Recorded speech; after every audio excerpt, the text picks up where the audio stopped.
I'm going to introduce you to a personality, Mr. Ashwini Khurana.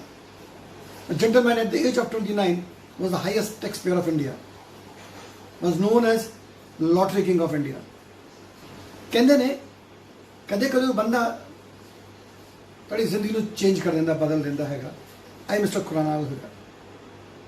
He came in contact with Mr. Nek Chand Saini, the creator of Rock Garden of Chandigarh. ਇੰਨਾ ਬਦਲਾਅ ਆਇਆ Mr. Khurana ਦੀ ਜ਼ਿੰਦਗੀ ਵਿੱਚ, ਉਹ ਇੱਕ businessman ਤੋਂ ਐਨਵਾਇਰਨਮੈਂਟਲਿਸਟ ਬਣ ਗਏ। ਅੱਜ ਪਰਿਆਵਰਣ ਉਹਨਾਂ ਦੀ ਸਭ ਤੋਂ ਪਹਿਲੀ ਚੋਇਸ ਹੈਗੀ। He don't preach, he act. ਉਹ ਇਸ ਵੇਲੇ golf course called Lakeland run ਕਰਦੇ ਨੇ 300 ਏਕੜ ਵਿੱਚ। This is 100% green golf course of India. Welcome Mr. Khurana. Please tell our viewers your journey from Lottery King to an environmentalist. Namaskar. I am Ashwini Khurana, currently the president of Karma Lakelands. We are a very unique eco-responsible practices theme community of luxury villas. We are a mix of hospitality and real estate. There are homes around a 9-hole award-winning golf course, and eco-friendliness and practices is like our main religion out here. Rajan has asked me to talk about the beginnings of Karma Lakelands and how I got into starting to do this when I was just 29 years of age. The land acquisition of what is now a 300-acre resort started to happen. So the story goes like this. When I was young in school, my dad's business was lotteries. And this was kind of a taboo kind of a business. And school teachers picked on me, called me, hey, raffle man. And the peer group got an idea of amusement and nitpicking upon the lottery business. So what I realize now is the kind of abuse for the lottery business that my family was in could have made me anti the lottery business, but it just did the opposite. I became stubborn. I grew up with a firm resolve to sell lotteries when I grew up. I didn't have any great plans other than getting to sell lotteries as I grew up.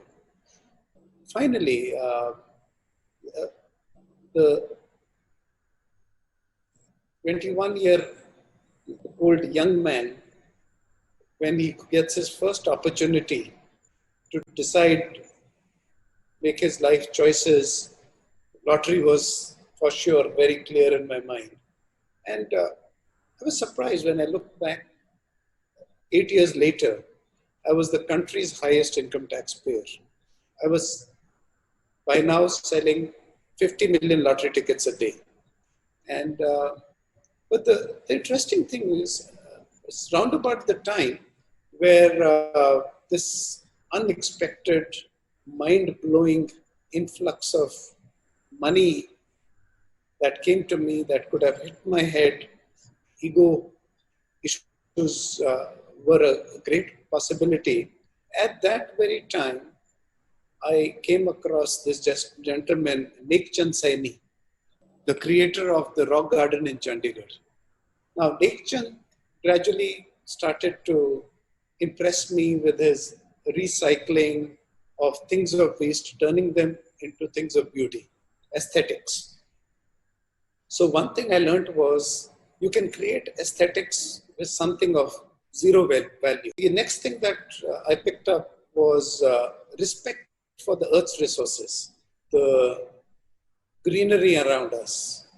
We have only one planet. The trees are a half my lung. What I breathe, they out, they inhale, and what I breathe in is their exhalation. So these were things I started to pick up with Lake Chand.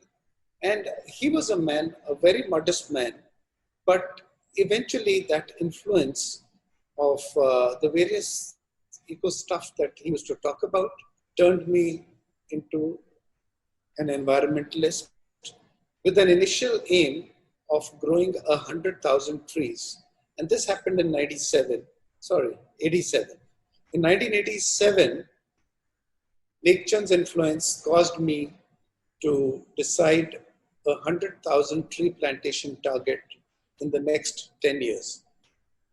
And I kind of coined a guiding principle, a phrase: greening like charity begins at home, but should not end there. So my home driveway, I started puncturing holes on the sides to plant saplings, which became trees. The public park outside the home was a brown patch of earth, became a paradise over the next few years. And I realized a few years down the line that 10,000 trees a year planting was, and because I was in the media, newspapers, television, everybody talked about this very young man, very strange business, has beaten Mr. Ambani and the Tatas and Birlas in paying personal high taxes. And so a lot of people came soliciting for contributions. Example, college festival, temple, local police station. You know, colleges, college festival, can you, sir, sponsor our festival? After initially funding as and when whatever I could, I realized my deeper calling at that time was growing trees. And I was running behind schedule of 10,000 trees to be planted in a year. Now, this was not a forest department of the government target that you plant and forget. These saplings were supposed to become trees. And my number count was only for those that survived. So a few years down, 4 years to be precise, instead of 40,000, the number is 28,000. So what to do? I started buying rural and suburban real estate, farmlands in Vasant Kunj, which was 25 minutes out of the city center where I lived in Golf Links, Delhi. Then turned this into a mini forest from a brick kiln that this place used to be, which is now my home come head office. And eventually started buying lands in the boondocks. Now again, at this young age, you want the whole world to recognize you. So you have choices. You have the money already. So whether you buy a large a building, a commercial tower in downtown and make a statement, or buy lands in the boondocks where nobody is going to say, wow, what a lovely achievement he's made. So I took the latter choice because 10,000 trees a year was my focus, like, Arjuna's mythological looking at the pigeon's eye. And eventually, today, that land acquisition with the pursuit of growing trees that happened is Karma Lake Lands. Now, the journey to get here goes like this. I have the land, I put a boundary fence and start planting lots and lots of trees all over till I learn one day the government of Haryana is going to acquire this land at some point because the IMT Manesar, the Model Industrial Township, is happening. The government's lust for more and more land for development and growth is insatiable. My land and trees are not considered growth. So they're going to take it over. So I made some investigations through my contacts and I realized if I get a low density development approval like a golf resort, I can keep the government acquisition plans at bay. And so that's exactly what I did. And then I relaxed for a while till I realized that this approval of a golf resort, purely on paper, not implemented, is not going to take me too far. They're going to come back and say, your approval is cancelled, you've done nothing on it. So eventually, I brought in the planners from all over the world, people who would plan resorts, master planning, golf course, mixed use developments, and a person from Australia, another one from UK, and the best from the world was actually brought in. And we realized we'll be eventually a mixed use product, but the core thing that would string us, various elements of the place together, would be responsible practices. And that's exactly what got implemented just to keep the government acquisition plans at bay. So the Karma Lakeland story, I would repeat, is literally the story of the cart before the horse. This is not the way most people do businesses in this world. I want to sell lotteries because that gets me abuse in school. That gets me ridicule. And I hold on to it till I become not only the so-called lottery king of India, but the country's highest taxpayer. Then I buy land to grow trees. To grow trees and hold on to the land, I have to get a resort approved, otherwise the government will take over. So that's the motivation to get the resort approval. Eventually, that gets implemented. Today, we are rated as the most eco-friendly golf course in India. In fact, the reason we got recognized as the most eco-responsible golf course is our friend Rajan only.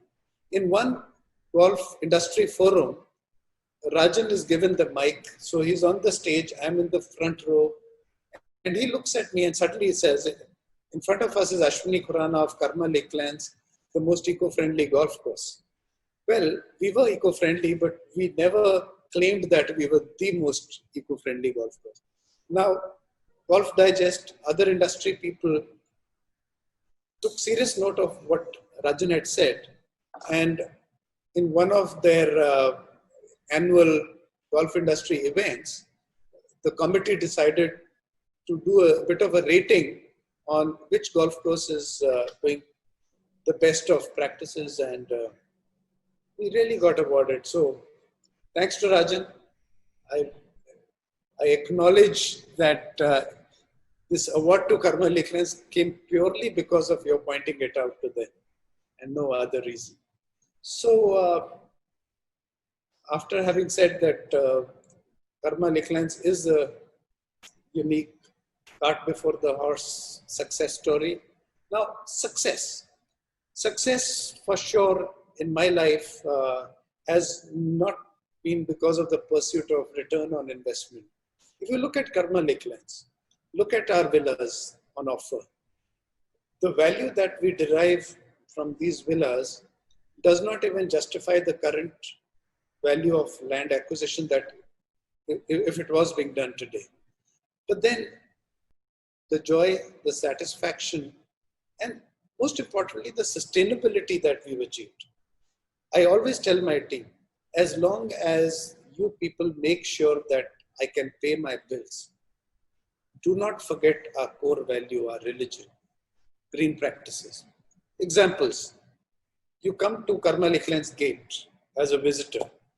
If you honk, the guard does not smile at you, he jeers at you. He takes longer to open the gate. Why? Because the instructions are that he is going to respond to sight, not sound. Honking is a huge taboo at Karma Lakelands. And even inside our 7 kilometers internal roads, if you honk, suppose there's a gardener walking by, a lady gardener I saw the other day, she flagged down her car and then folds her hands and says, "Yahan pe horn bajana mana hai, shayad aap bhool gaye." So these are beautiful, unique, everyday things. When we opened our golf rounds, the golf has a commercial activity to happen. The first big debate with the team was that we want to declare the entire golf course as a non-smoking zone. We will give just in this 70 acres of land 2 smoking spots. If anybody insists on smoking as he walks down the fairways of the golf course, he'll be reminded once. If he refuses to accept our covenants, our rules, our guidelines that we are non-smoking, we would turn these people out of the golf course without refund of green fee. Now, every golf scorecard of Karma Lakelands has it clearly written. We're quite rude about it. But interesting thing is, in the very beginning when this was rolled out, my friend Brandon D'Souza, who was the golf operations man who held our hand and launched us in the industry for the first time, he said, look, you wouldn't get golf tournaments. Golfers would not come to play golf because compared to any other sport, a lot of golfers would smoke a cigar perhaps, or at least a cigarette while they're golfing. They don't need to be athletically well built. In fact, people of all sizes and shapes can play great golf. Bad habits, smokers, no problem. Weak lungs, no problem.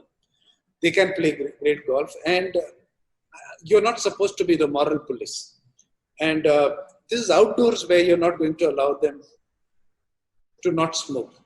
But then my saying was, if I'm going to lose smokers as a source of my business today, in the long run, I would strive for every, let's say, 4 smoking golfer clients lost, maybe 10, maybe 20 people coming to Karma Lakelands for the same reason that the smokers were driven away from. But just look at the cosmos, karma, rewarding us. Name Karma Lakelands comes into picture, or how do you thought of this name? A good question.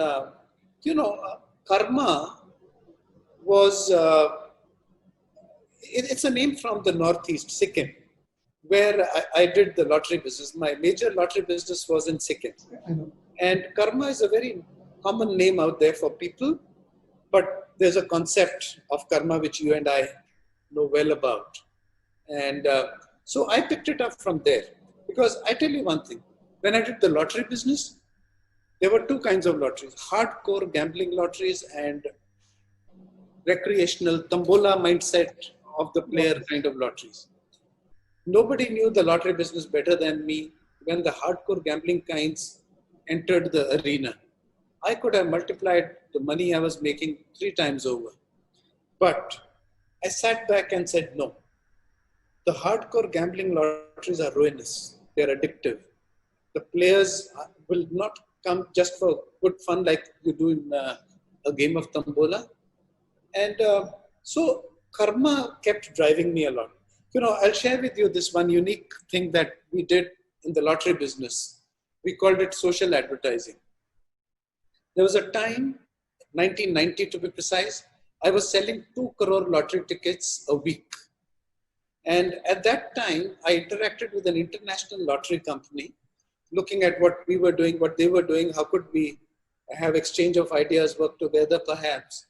So somebody on the table in this conference room suggested, why don't you use the backside of the lottery ticket for for commercial advertising? And, you could make some extra money from it. Sure enough, the idea was great. We hired a marketing MBA to sell this ad space on the back of lottery tickets.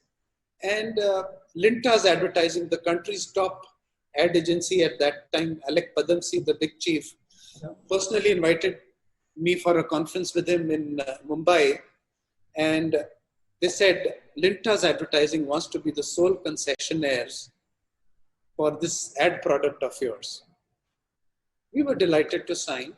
And for a trial run, the company they proposed for us to advertise was Red and White cigarettes. And 1990, 3 months prior to this proposal, I have just declared all my offices, homes, family are completely going to be non-smoking zones. At that time, it is not at all a fashion or a law that public places cannot be prohibited from smoking. So, few months before, red and white cigarette with millions of dollars of ad revenue potential to me comes on the table, and I have put in like 6 months of hard work getting here, and I just told them that I need a day to reflect. So this one day I went into reflection whether I'm going to do red and white cigarette advertising on the back of my lottery tickets or no. I came back with a clear head and a concept realization that I'm selling this ad space not for my bread and butter, but for my honey and jam.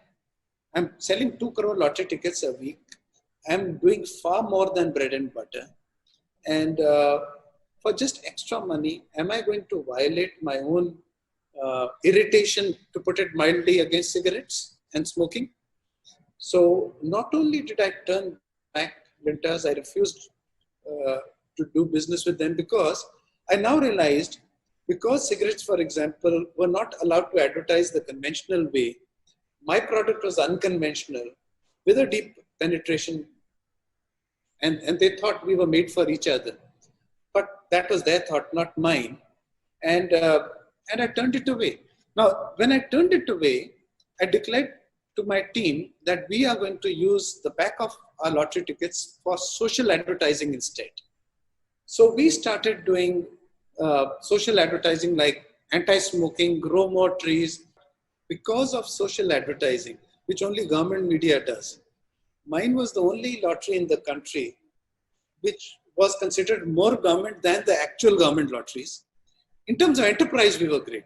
Oh. In these 3 years, we moved from selling 2 crore lottery tickets a week to selling 5 crore lottery tickets a day. And this was no business strategy. Oh. This was karma. Sure. And that's how you get down to karma. And while Lakelands, my Aussie director, Phil Ryan, who designed the golf course, he says, you know, Delhi is a dry place. Lakes and lands combined is a very Aussie Lakelands word. Let's put karma and Lakelands together and roll it out. And that's how we are karma. I'm Lakelands. introducing Mr. Thank you. Gagan, Thank you so who much. is the general manager of Lakeland Golf Resort. Please tell us what all you have to offer. And So, namaskar everyone. So, my name is Damandeep Singh, and I am the general manager for Karma Lakelands. I currently head the operation for golf, for the club, for the entire state at the Karma Lakelands. So, we are basically, a golf resort, a club, and a luxury residences, which is situated just about 35 minutes drive from the international airport, and it takes about close to about 50-55 minutes from the city center to reach us. So also, so we are as our president Mr. Khurana rightly mentioned, we are a very eco-sensitive and a resort which takes our eco initiatives extremely seriously. It's not just something that we talk about; it's something that we follow in our daily life. So, as a hospitality product, we have a boutique, 9 holes boutique golf course. We have a very nice club which offers era of food and beverage outlets, from a all-day dining restaurant to a very nice lounge bar with a nice view of the golf course. An open air restaurant which called Pizza Bay, which offers pizzas and grills in the evening with a nice view. So these are something that we cater to corporate events. We cater to luxury destination weddings, which are bespoke weddings created for really special events. We've got extremely great event venues. We've got a ballroom. We've got conference rooms. So we are also one of the important venues for or corporate conferences, company off-sites where company corporates come and they just have a relaxed day at our site, enjoying our food and beverages, enjoying our view, enjoying our greenery. As far as our accommodation is concerned, we offer luxury villas suited for the most idealistic green luxury spaces that you want to live in. Our villas comes into a category of 3-bedroom, 4-bedroom category, fully furnished villas. They are basically either for a short stay or for a long stay vacations. We also recently we introduced our luxury premium tents, which are basically nice big 350 square feet of room situated in a style of a tent with all modern facilities on offering. So it gives an extreme great experience to a guest when they come and stay experience our hospitality product. Along with when they look at the kind of initiative that we take. So the overall the vision of the place is that we believe in responsible luxury. We do not all our restaurants offer water in a glass bottle. We do not offer plastic. We do not offer plastic straws. Something that we preach in every day as our vision to follow the responsible luxury. So in terms of recreation at Karma Lakelands, guests have a lot to do in terms of what they feel is the right way of getting away from city and trying to unwind themselves. We've got for children, we are a great place. We've got a great children play area. We've got indoor and outdoor gym. We've got a farm animal where children can go and explore and look at the way a farm life is being lived. We do a bee farming. That's something which every guest should experience in once in a lifetime. How bee farming is done. We've got a nature trail walk where you can do bird watching. We've got a host of outdoor activities to offer to our corporate clienteles, to our daily stay vacation guests. So overall, over and all, Karma Lakelands is basically a place where you would definitely love to showcase and spend a weekend, not going completely out of the city, not driving too far. We're just about a half an hour, 1 hour drive from the main city center. So it's a place where guests would definitely feel that it's a place where in a short distance, and especially in today's time where half of the population, half the country is in a lockdown, and as we unlock ourselves, this is the ideal place where you would want to spend your weekend to unwind yourself and to rejuvenate yourself.